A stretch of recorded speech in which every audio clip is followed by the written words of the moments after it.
So, hello guys! For today's ganap, ha? Gabi na ka ngayon dito, ha? So, gusto ko lang i-share sa inyo ang pangyayari ko for today's video.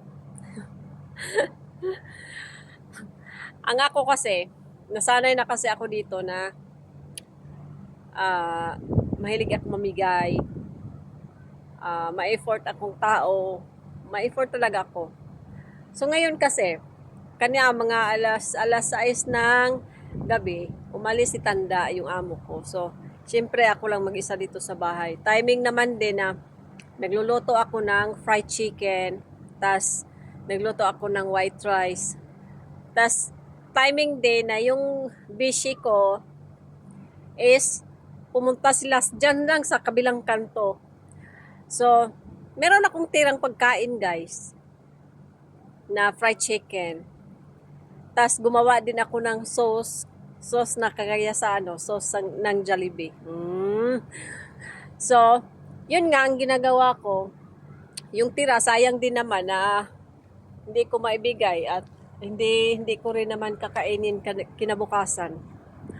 So, ang ginagawa ko is binigay ko sa bishi ko doon sa sa kabila. Kasi gumala sila sa sa magulang ng amo niyang lalaki. So, ang ginagawa ko guys is pumunta ako doon at binigay ko yung pagkain. So, paglabas ko ng bahay, nakita ako sa ano ba yun? Sa kumare ng amo ko.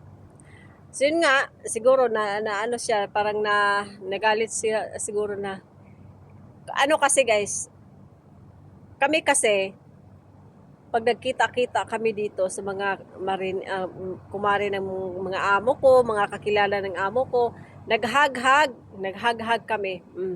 Kunwari, parang taga rito din ako.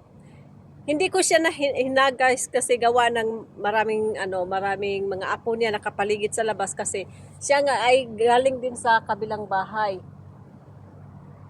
Galing din siya sa kabilang bahay, tapos paglabas niya andun, sumalubong yung mga apo niya.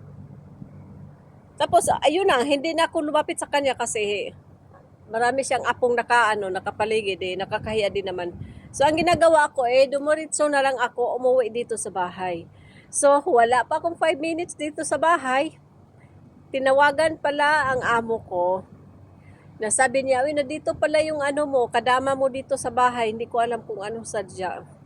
So, ngayon, tumawag bigla yung amo ko sa cellphone. Anong sabi? Sabi niya, bakit daw ako pumunta doon? Anong ginagawa ko di? Sabi ko naman naghatid ako ng pagkain ni Bishi. Sabi niya sa akin, hindi naman siya nagagalit.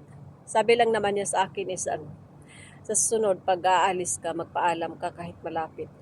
Magpaalam ka. Okay, no problem.